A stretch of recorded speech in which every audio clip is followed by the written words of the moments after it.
Hello. Good morning, Charlie. Good morning. Welcome to episode 7. Here this morning we're doing self-pity, and we're going to have a little fun. And today, as well, of course, Brenda's with me. I'm Charlie Collins with Thriving Blind Academy and Blindsided Podcast, and I'm excited to be here with you this morning. And Brenda? Hi, everybody. My name is Brenda Hayden, and I am the founder of Time for a 10. We're an emotional awareness coaching service, and we teach people how to deal with day-to-day disturbances and to reveal and change their conditioned thinking. Hi, Lucas. Hello. Hi, my name is Lucas Northern, and I'm a human being who's very happy to be here.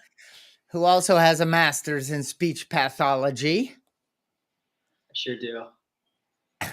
And so today we want to talk about the pit, or falling into, or attracting, or triggering self-pity. And what does that look like? What does that feel like? And what does that help drive us to do or not to do? And I'm going to share a little story about, excuse me. I traveled a lot, and for a job I was doing, and I got to the airport, and there was an issue with. I got there, and I walked up to the counter, and I don't know, but I went to pull out my magnifier. Legally blind. We won't go. We will talk a little about what self pity that brought into my life, but now I'm okay with it. I'm working. I'm using the right tools. I'm planning. I don't want to trigger that deep self-pity that crops up when I focus on lack and what I don't have, and scarcity and comparing. So anyway, I'm at the airport, and I go to reach in my pocket, and I don't have my magnifier. And I felt like instantly separate, disconnected. I felt sorry for myself big time. Like I'm blind. I have legal blindness, but with the right tools and mindset, blindness isn't an issue. It's just my thinking, and it triggered, and I panicked. I'm like, what am I going to do? I won't be able to read my phone. I won't, and then my flight. So isn't this funny? It's not funny back then, but my flight got delayed. Matter of fact, it got canceled, and it was due to the airline's issue. So they put me up in a hotel in Connecticut. So instead of, because I don't drive, I rely on train, all these variables kicked in, like, poor me. I can't believe I'm stuck here. And I called my wife, and I said, this is the situation, but here's the problem, the real problem. I don't have my magnifier. And she got in the car and drove all the way up to the airport and handed it to me. And I'll tell you, this little thing, that this little guy completely removed self-pity. Like, I was so grateful. Gratitude came back. I felt connected. I felt, I can do what I got to do. Anyone have any experiences with self-pity? I was sitting here listening to your story, Charlie, and I'm starting to feel a little anxious because that actually seems pretty reasonable to me. to have that kind of experience when you lose something that you rely on a day-to-day basis to function, right? So, and I'm thinking about my experiences with self-pity, and they are so much less justifiable, if you will. I could easily get up, on a Monday morning and say, oh, I have to go to work today. And then it'll be raining outside, and I'll be like, oh, I can't believe it's raining. I have to drive to work in the rain. Like, that's the basis of my self-pity. There's nothing really justifying it. Like, I have a really good job. I get paid really well to do what I do. I have a car that can drive me to work. Those aren't the things I'm thinking about. I am thinking about the other side of it. I have to do this, and I want to sleep in. And so that's the forms of self-pity that I've been entertaining on a pretty regular basis. I can reel it in now, but we'll talk more about, where that comes from and why later. But that's how I experience self-pity. It's really the Ain't It Awful Club, and I'm a victim. What about you, Lucas? Unfortunately, I've never felt this feeling, so I'm not sure why you guys had me on this morning. No, I have felt varying degrees of self pity my whole life, and sometimes, it's been things that things that are very true, things that are very painful, and then sometimes I felt sorry for myself for things that like I just made up in my own mind. For me, I think it started because like as a kid, like I had a rough childhood. My father died of a drug overdose, and I went in and out of homes, and I spent my whole life feeling sorry for myself and just thinking that the world owed me the love, the peace, the prosperity that I felt that I had been denied. That my problems, like Charlie, you may have problems with your magnifying glass or whatever, but my problems are 10 times better or 10 times worse. So there's this self-centered feeling that the only things that mattered were me, my problems, my pain, my failure. And it's really like it's a miserable way to live life. It's the feeling that openness, that joy that you feel in the happiest moments of your life. It feels claustrophobic, and you get stuck in your own head. So there's big issues like that, and then there's other times when I feel sorry for myself. Like I felt sorry for myself this morning. I walked into the gym and I couldn't find my key fob, and I was like, oh, I'm so stupid. And then I was like, oh wait, I have an app on this phone thing that I carry around everywhere, and I can just do that. So it ranges from very big to very small, but it's part of you being a human being. It is, and I think the recognition, the awareness, I'm starting to go into me and about me. And I love that you said that, Lucas. It's like, oh yeah, I'm sure that sucked for you, but let me give you my 9 other ones that are way better than your one suffering. And that's when we fall into comparing. Brenda, you said victim. Ooh, boy, when you keep saying have to, it's like victims use that language. I have to. No, you don't. You choose to. You Exactly. choose to get in the car and drive. And oh, by the way, you have a license. Aren't you lucky? And you choose to go to a job and make a difference and work and play full out and help others. And but we fall into me too. I mean, this sucks, I say. Or what's wrong with me? Or how come this always happens to me, never for me? Of course, that does move to it's a quicksand. Self pity is a quicksand. It's self absorption. It's I can't see outside the lens of me. And I can't, you might be, you might have fallen, you might have gotten to, oh, too bad. I don't really care about you because I've got to tolerate me. And I'm not of service. I can't live free of that bondage, that pity. What a word it is, but that self-pity. It's like people that get up. Okay, me, I should say, but I am very aware of it outside of me now because I've owned it. I have looked it face to face and said, ouch, this doesn't serve me, nor does it serve the people around me. Maybe Lucas, when we were talking, you said, I like to make sure that others notice it so they feel sorry for me. Join that pity party. Just it's going to be okay. Oh, thank you. Let me go have some ice cream. Let me feed this pity. Mm, mm. You know what? You bring up a really good point, Charlie. Excuse me. Allergies are starting to kick up with the spring coming in. So you bring up a good point, and so did Lucas. It's the All About Me Club. So I would only see the world as it related to me. I could only see what was happening to me. I really couldn't even see the whole world.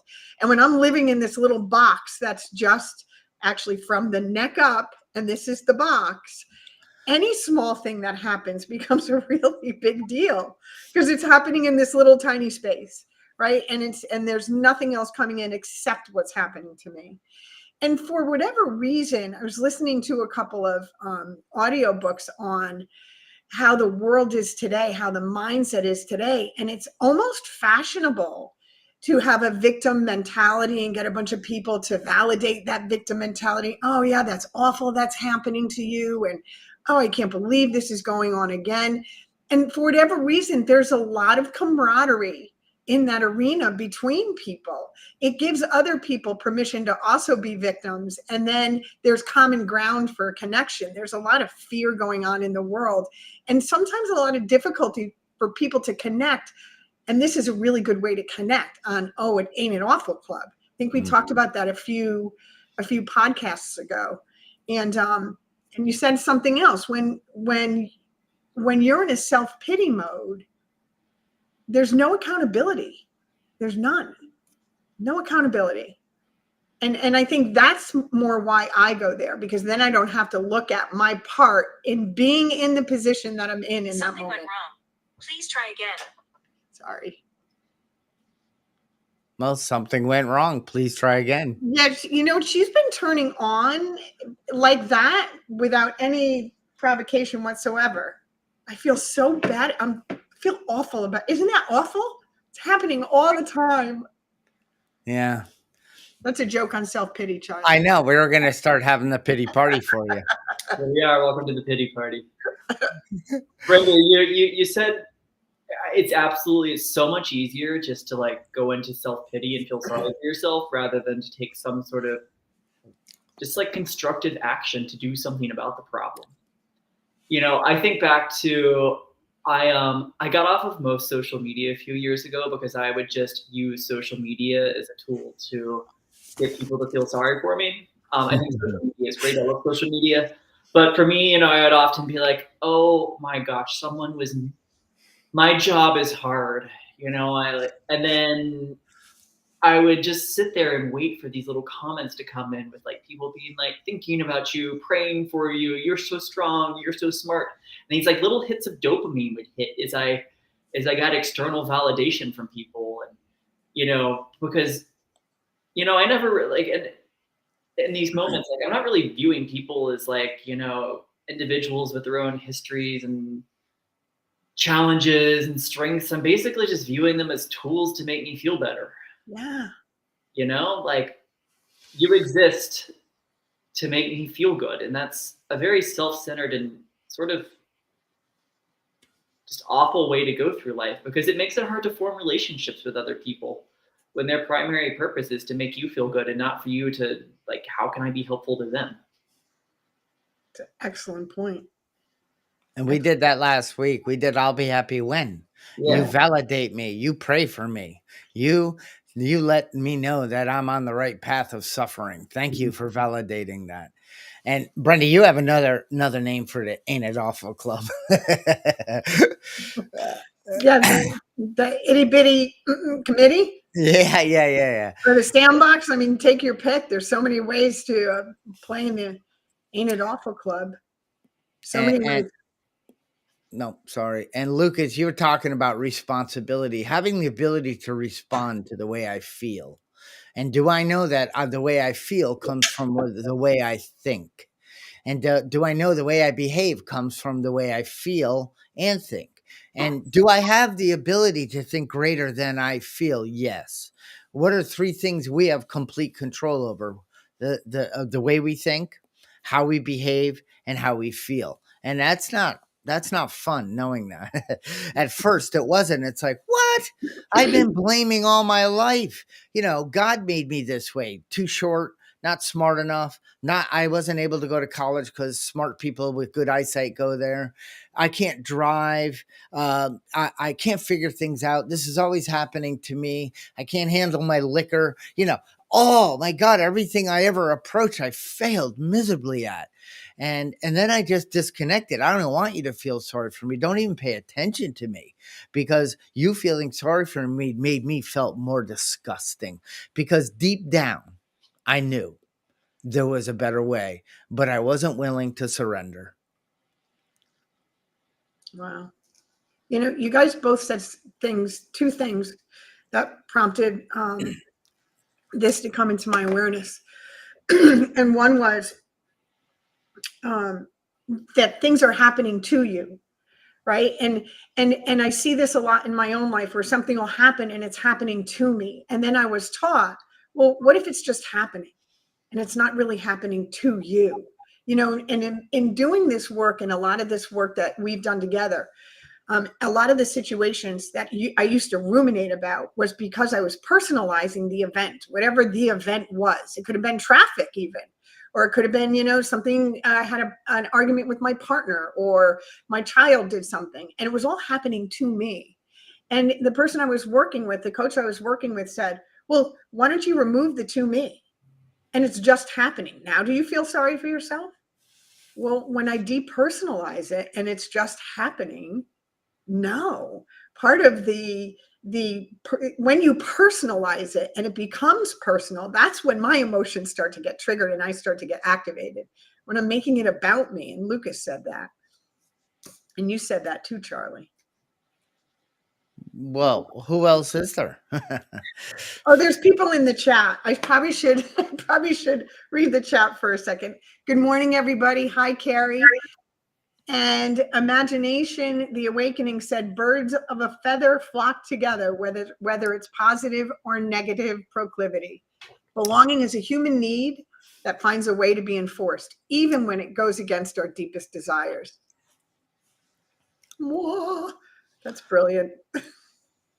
Well, all I know is that you wake up to the truth of suffering, and all I know from my life was I needed people like you guys. I needed to talk about it, not try to bring you in. See, now I'm saying, oh, something doesn't seem right. I'm not trying to bring you into my party, to my pity party. I'm not trying to, have you feel sorry for me anymore, because I realize, like you said, Lucas, yes, in the initial stage of that release of dopamine, that comfort I'm trying to do, our brains like to keep us safe.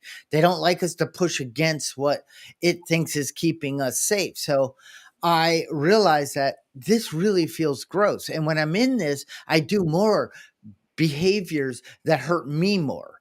And I shut the world of possibility and growth right out of it's not even present for me. It's the person that only talks about them. They say, oh, today's not a good day. Oh, I don't feel good. My this. Oh, God, I can't do this today. And oh, I have to go to the doctor. And it's like, ugh. It's like, please, what can you do today? Or the person that knows everything, the one that, bah, bah, bah, bah, bah, bah, bah, because they're too afraid to stop for a second and let that set in, that maybe I don't know everything. I don't want to know everything. I just want to be present to. I woke up today thinking this, and does this serve me? Who do I compare to? Lucas, you do it. I did it. Brenda does it. Social media is a devastating thing. I don't use it much at all. But what I'm going at is comparing. Why do we compare? When you compare, and this is a question for those of you watching us live, when you compare, there's two things that happen. You either come out better than or worse than. Nobody compares and says, I'm the same, because why compare? And another thing is, when we compare, then we complain. I'm not, and I might call Brenda and say, I'm complaining about this comparison. I'm not telling her, but about this situation. And Brenda would say to me, why are you telling me? If you have something you need to go talk to a person that you're having an issue with, that person can help you with that. I can't. And I'm like, well, I just want to complain about it. I don't want to do anything about it. I want them just to be nicer. I was thinking, you were talking about the idea of like everything happens because of me or to me. Like I'm always, like making yourself the victim. And one thing I've been thinking about is I've been like dabbling a lot in a lot of like Buddhist writing lately, just to explore all sorts of ideas. And there's this idea that's like, it's like super complicated, and I'm scared to talk about it because like I don't completely understand it. But it's the idea basically of something called dependent origination, which is like, like I wake up and I think that things are happening to me, for me, because of me. But really, like anything that happens to us is basically, those like Russian nesting dolls. You open one doll and then there's another doll and then there's another doll, and you keep going and more dolls, and they get tinier and tinier. Causes and conditions, things that happen. So for example, if I wake up and like my partner is in a bad mood, I think, oh my gosh, what did I do last night? They're mad at me. It's all about me. It could have been that like they got a headache in the middle of the night or something happened that day. Like someone said something to them at work and that person was having a hard time because like they were worried about not having enough money to buy their house, to pay their bills. And like there's this endless series of causation that goes on. And I can't speak for all of humans, but I know for me, I tend to like the closest thing wherever I go, there I am. So I want to link causation to what I'm doing. But like ultimately, like I don't know why things happen. And it's most certainly not as much about me as I think it is. I hope that made sense. Yeah, Lucas, it makes perfect sense. And there's I did a little video a while ago and it says, who am I thinking about 98% of the time? Me. Who are you thinking about 98% of the time? Yourself. So how can anything I do be about you? How can anything you do be about me? It just isn't. And it's that, I think part of why we go back to our conditioned thinking, why we personalize it and make it about ourselves, is because we have all of this trauma sitting back there that isn't resolved yet. And until we, are willing to pause, process, and proceed with purpose, which is to say, until we're willing to look at those things that are driving the self-pity, the automatic going to self-pity, it's about me, it's happening to me. I have to go to work today instead of being grateful. Until we work through the things that are causing that, you talk about causation. That's kind of how our mindset is going to be when we wake up. And not to hog the mic, but in the looking at that causation, right? It's really not all that hard on a daily basis when you have a self-pity thought. And we talked about this in a podcast too. And I teach this to some of my students. When you have a negative thought, immediately balance it with a positive one. If you think about a negative thought, right? So you're in your house and all the windows are open and it's a sunny day and all the lights coming in and you open the basement door and you take a step down, right? That's a negative thought. Now, if you balance that with a positive thought, you can still stay on the ground floor, right? With all the light coming in. But if you don't do that balancing, like I have to go to work today, but I'm so grateful that my bills are paid because I'm working, right? So now you're not going deeper and deeper and deeper into the darkness, but you're kind of balancing it out. So that's one of the things I do when I automatically go to that self-pitying mode, because I'm still working on getting through all of those early childhood traumas and conditioned thinking that makes me feel sorry for myself and puts me in victim mode unconsciously. Well, I'm in the right place again, and that falling victim to the belief that somehow, someday, something outside of us is going to make us better. It doesn't mean that our environment that we have control over, we can set up for success and for love and for all the things we need to do to thrive. But if I'm waiting for somebody to show up at my doorbell that has the magic pill or the solution to my self pity, I know I'm fooling myself. And I know each one of us believe deeply that we were born with some freedom in us. And I just got to take a look. Like I keep hearing, it's like, what happened? What did I do? What did I bring in from yesterday today that is unresolved? What am I putting on another human being in my home or somewhere I go that they should have acted or done a certain way? And when people don't, I take it personal. I start feeling sorry for myself. No one gets it. Oh, I don't understand, and it's like, I'm not holding up the mirror. I used to have a mirror that I was going to, of course, start a company with it. And my mirror was going to be magnified a little. And at the top, I was going to say LWAM, life with a mirror.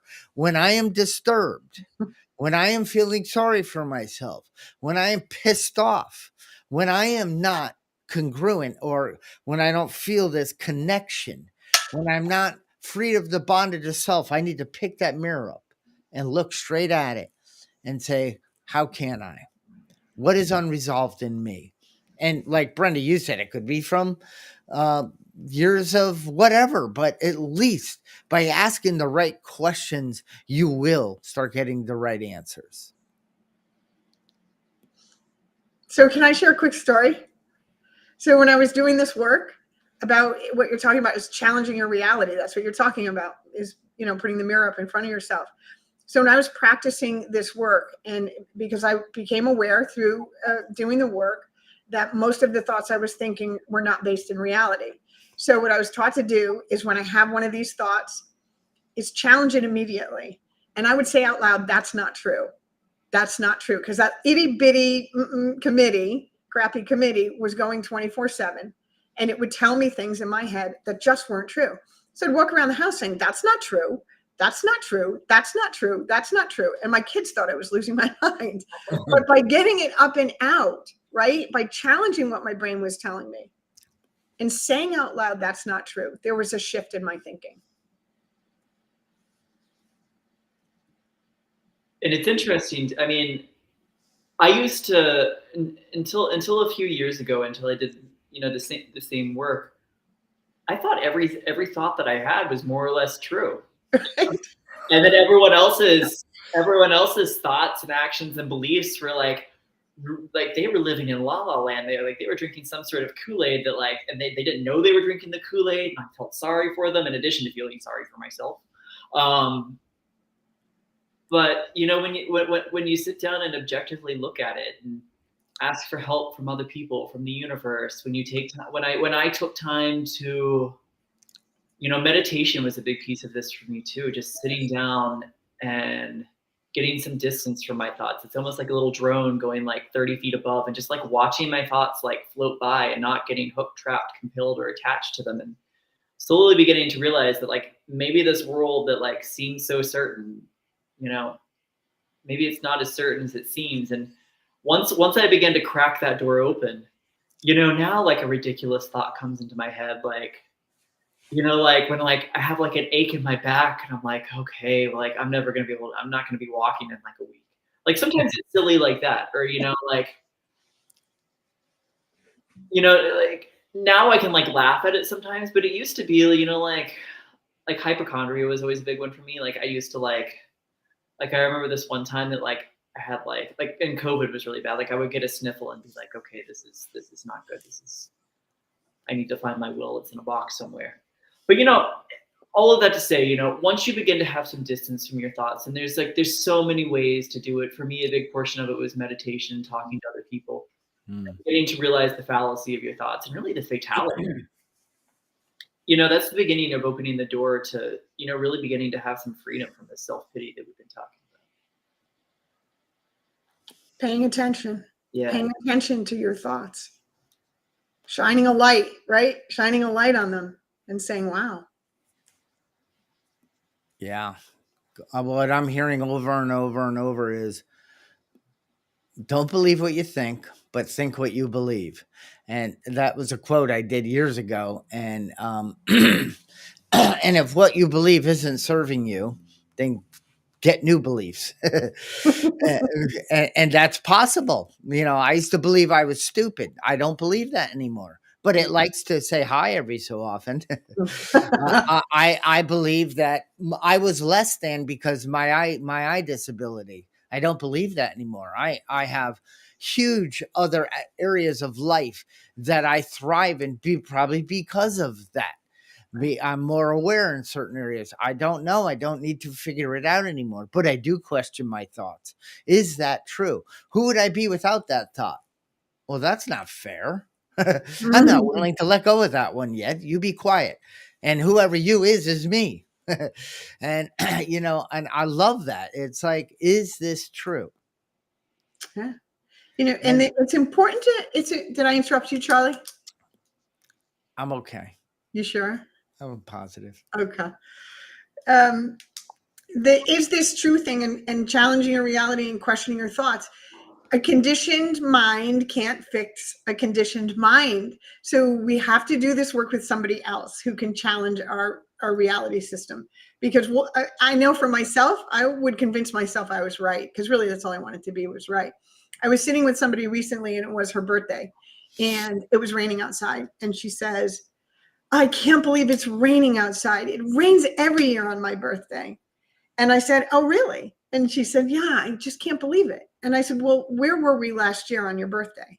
And she stopped and she paused. She goes, oh, we were in New York City. I said, what were you doing? Well, we were walking around. And what did we do? Well, we bought sneakers. I said, where were we the year before? Another sunny day story. Where were we the year before? Another sunny day story. So does it always rain on your birthday? Like, and it was that automatic. Oh my gosh, it always rains on my birthday. And now she would not have gotten to that on her own. So I just can't stress the importance of having a Charlie or a Brenda or a really good friend like Lucas, right, in your life to help you navigate challenging that belief system. Would you guys agree with that? Absolutely. Yeah, I used to go to people like if I was having some sort of problem, like say like, I don't know, Charlie said something mean to me. And I'd come up to Brenda and I'd be like, can you believe what that Charlie said to me? Like, I think he's doing this because he's a bad person. And like, I can't handle this right now because I have X, Y, and Z going on. And yeah, just like going to people to basically get like support for like whatever lies are brewing and manifesting in my crazy little brain. But it's a real gift and a privilege now to have people in my life who I can go to. So if I go to Brenda now and be like, can you believe what Charlie did to me? And have someone maybe guide me to, seeing that those things that I think are so certain aren't so certain after all. Yeah. And it's a real gift to have that connection with other people and have people who you can have those genuine conversations that are, rooted in truth and humble inquiry and all of those sort of things. Yeah. Why does this always happen to me?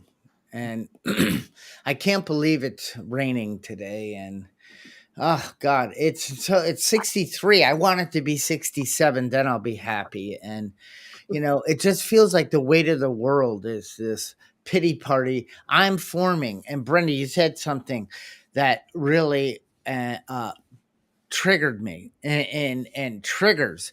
I know I used to hear triggers are don't go down that path, but now I do, very much so, because I see how I can trigger a certain way of thinking, and it's not because of outside of me. It's because I had a plan that it should have been different. I went into something, and I wasn't able to notice that I'm getting uncomfortable because people are being people. People are talking the way people talk. People are not. They did not get up this morning thinking, how can we disrupt and irritate Charlie? Because that brings joy to us when we see him feeling sorry for himself and not fitting in and wanting to give up. And I mean, I can go the quicksand when I get in it. Oh my Lord, it activates quickly, and I can build such a paradigm of this, of self-pity, that then I laugh at myself. Oh my gosh, you are going to go down that path. So what is the thought? It's I am in control. You must obey me. You may not intrude where you do not belong. Now, I'm not talking to somebody. I'm talking consciously to my subconscious, who's trying to push up the old me that tries to run the show, but really steps into the quicksand. And then I said, no, like you were saying, Brenda, I want to go down there. I want to play in that arena. I want to get in that sandbox of poor me, but I'm not, because it doesn't serve me and it doesn't serve anyone else. And I like to ask you guys and people on when we do this every week, what is the number one fix to self-pity? Anyone got an answer?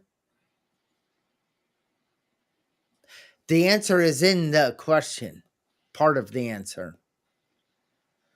So get rid of self. Exactly. And how do we do that? By serving someone else. Exactly. By going to pay attention to the needs of a senior or a less fortunate because you think you got it bad. Oh, baby, let me take you into Waterbury. No offense. But there's areas of this town I live in. People got it a whole lot worse than Charlie does. But who cares about them? But then when I do, and I go down and I say, how can I help you? I don't have self-pity anymore. Matter of fact, my needs are getting met by serving somebody else. So what I love to always bring in is like when I am in the thick of it, when I am, it's like if I have that thought, why don't you go see if somebody you could help somebody? Because obviously you're not helping anybody right now. Absolutely. Yeah. Lucas. One thing that I do, I mean, when I get into resentment, when I get into, this is another topic entirely, but like anytime I feel sorry for myself, it always leads to resentment. Yep. Is just loving kindness towards another person. If I'm upset, may you be happy, may you be healthy, may you be free. And not only saying that, but going and taking some sort of action to remediate that. And, rather than feeling sorry for myself, like I feel very grateful because I have a life where, I can go out and help all sorts of people in different ways every day. As Charlie said at the beginning, I'm a clinician, so I work with kids with communication difficulties. So each and every day, I have been given the opportunity to go out and, help a child learn how to say their first word or communicate that, they want more milk when they have no other way of doing so. I have the opportunity, I do a lot of work with people with autism. So to go out into the community and, learn how to order off of a menu. And there's really there's no other fix for getting out of my head, out of feeling sorry for myself than realizing that, it's not just me. I am part of this universal collective consciousness. And, I am not this just lone wolf, struggling as I meander across the universe. I have the opportunity to basically get out of hell when I start going into it every time. I think you bring up a really good point, and that is that we're all connected. And when I'm in self-pity mode, and oftentimes I'm in self-pity mode, if I really peel the onion, it's because I'm not getting what I want. I'm not getting what I want. And, when I'm in self-pity mode and I'm thinking that way, there's two things that's going on. I have an exaggerated sense of value of my impact on the world, right? Why isn't everybody thinking about me and what I want? I'm thinking that people are doing things to me when they're not, right? Because I'm not that important. People are thinking about themselves. They're not thinking about me. And then you talk about being of service to others. That is the way to get out of it, because then I get out of that box that I'm in. I'm in the neck up. I'm not in my heart. And when you're being of service to other people, you get out of your head and that itty bitty committee that's up there, and you get into your heart and you actually share your authentic self with that other person. And when I'm doing service with somebody else, and I don't know why it works this way. I have no idea why it works this way, because it doesn't work this way in the rest of my life, but I have no expectations of anything in return. I'm not keeping score when I'm being of service. I don't know why it works like that, but it does. And I always go away feeling there's just no better feeling. No better feeling. I agree. Me too. I couldn't even go to keeping score. Yeah, keeping score. It's beautiful. I can make mistakes. I can say wrong words. I can trip. I could trip over a step. I can bump into something. I can go to grab my coffee, but it's somebody else's. And I can laugh at all that now. That stuff would cripple me in the old days. That stuff I can't ever go to this meeting, this place. I can't do this ever again in my life because I made a little mistake. And it's because I'm a loser and I'm blind. It's like that labeling, and that guy he doesn't rear his head, but little steps of him try to come back because he wants, I don't know if they want to bring me back to that day. you know, that part of me, those parts of me that I've done a lot of work on healing. Brendy and Lucas, you guys, this level of service. Why don't we have a scoreboard? Why aren't we why aren't we self-seeking, looking for something in return? You need to have that parade. Please post on social media how great I am. None of that even enters my consciousness because I think it's a total connection to the quantum field of love and the universe. And it's not about me anymore. It's about the collective. It's about a bigger vision than I can ever even see come to reality in life, but I want to be a part of making it possible. It's home. It's home. That space is home. And I think we've all had these moments throughout our lives too. Like I'm thinking like just an example. So like I went to Acadia National Park last summer, and I remember sitting out there on the beach and just like seeing the stars above me and like feeling so small in that moment, like feeling like, you know, like nothing really matters because I'm like, you know, one person among 7.5 billion living on this tiny planet, that there's trillions of these planets scattered across the universe, and then just feeling so small. And then like I go and like, you know, like go to a meeting and like trip over someone's chair and spill my coffee, and like my world is falling apart. Like it's funny like how you can have these moments of insight, you can have these moments of clarity, you can have these like deeply spiritual moments and then toggle back into self so quickly. But, you know, like we were talking about, we have tools for a way out once we start going into the basement, once we start going into hell, once we start going, you know, wherever we're going, whatever not good place that we're going into because of self-pity. And you know, you bring up a really good point, Lucas. We have these moments. And so what I do with the moments now, and I never used to do it, but I've been doing it for the last couple of years, is I write them down. So at the end of the day, I go revisit those moments.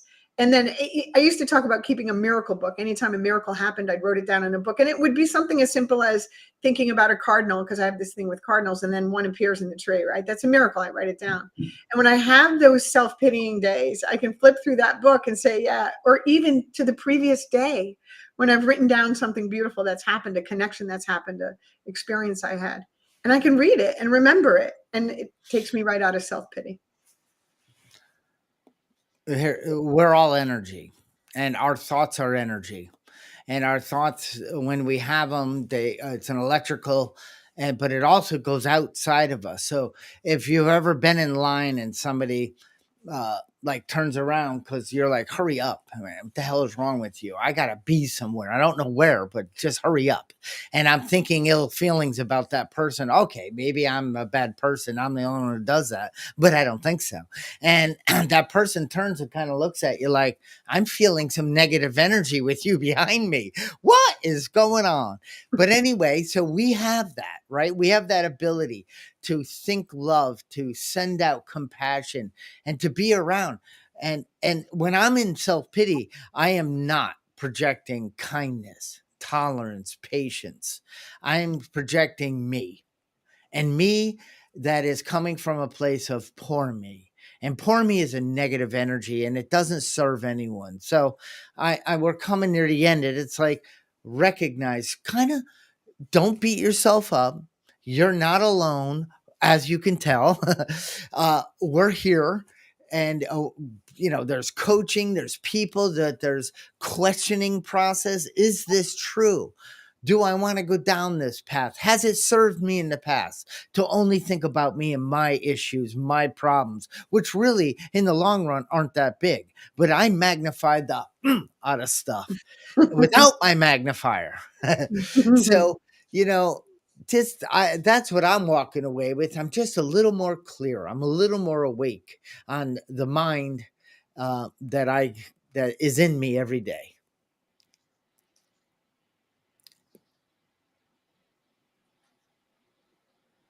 Did it freeze? No, I'm just taking it in. Taking it You in. guys are messing with the visually impaired Such guy. I'm good like, oh stuff. crap. Such good stuff. Yeah, I mean, as part of my healing journey that I went on, I sat down, and for a year I basically wrote down every single sort of negative thought that I had about myself, about other people, many of which contain self-pity. And every single one of those thousands of thoughts had a dozen lies attached to them. And to just sit down and see the pattern of the just like the fallacy of every single like poor me thought. Because once I start thinking poor me, you know, like we've been talking about the whole time today, I mean, it becomes me, and it doesn't become you. You know, if I walk through my life, you know, so one more thing about the work that the work that I do. So I work with kids, like I said, I work with kids with autism, and the word autism comes from, I think it's Greek and Latin. I should know this, but it means autos, meaning self. And the idea that you're sort of trapped in yourself, and a lot of the work that I do with people with autism is like working on like perspective taking, theory of mind, what are other people thinking about, but I digress. So a student that I work with has an issue where if I go in and I take someone else from the room, he begins screaming, "What about me? What about me? What about me?" And I always, and you know, like sometimes throwing chairs and doing stuff like that. But and I always, you know, like in my head, I always thought, this is ridiculous. Like, why are you overreacting? But you know, upon reflection, I started thinking, and I was like, I've really spent my whole life in every single instance going, "What about me? What about me? What about me?" And you know, sometimes not throwing chairs, but I've actually done things, and this is another story for another day, that are far more ridiculous than throwing chairs while screaming, "What about me?" Mm. But the question I should be asking is not what about me, it's what about you? I've been asking the wrong question the whole time, and it really took a year of like looking at the patterns in my thinking to have that realization. Mm. Mm. You know, I think part of what goes on in the world is this theme of separation. We're separate from God, we're separate from ourselves, we're separate from other people. And when we behave in that way, like, what about me? What about me? What about me? It's really part of that conditioned thinking that everybody's separate and we're not connected. And I think part of what we're saying here with service, and what you realize by doing that work, is there's connection that happens when we're in that space. And that is our natural state, is to be connected to one another and helping one another get through life together. And I'm feeling it right now. Yeah. All right, peeps. Let's bring this podcast to an end. And Brenda, you kept your eye on the not the podcast. That's what this is, the chat thing. Actually, I did not today, Charlie. Thank you, everybody who came. I'm sorry that we didn't engage with the chat today.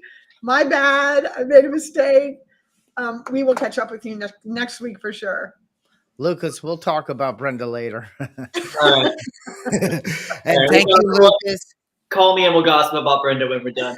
Yeah. I love you anyway. But I appreciate both of you. Lucas, thank you so much for coming in, taking time, and being transparent, vulnerable, and honest with us. That's what really triggers us all to move from to. And two is more freedom from the bondage of that self that we wake up with every day. Yeah, thank you. Thank you for asking me. It's a real privilege to be here. All right, everyone. Peace Thank out. You, See you, Brenda. Bye. Bye-bye. Bye.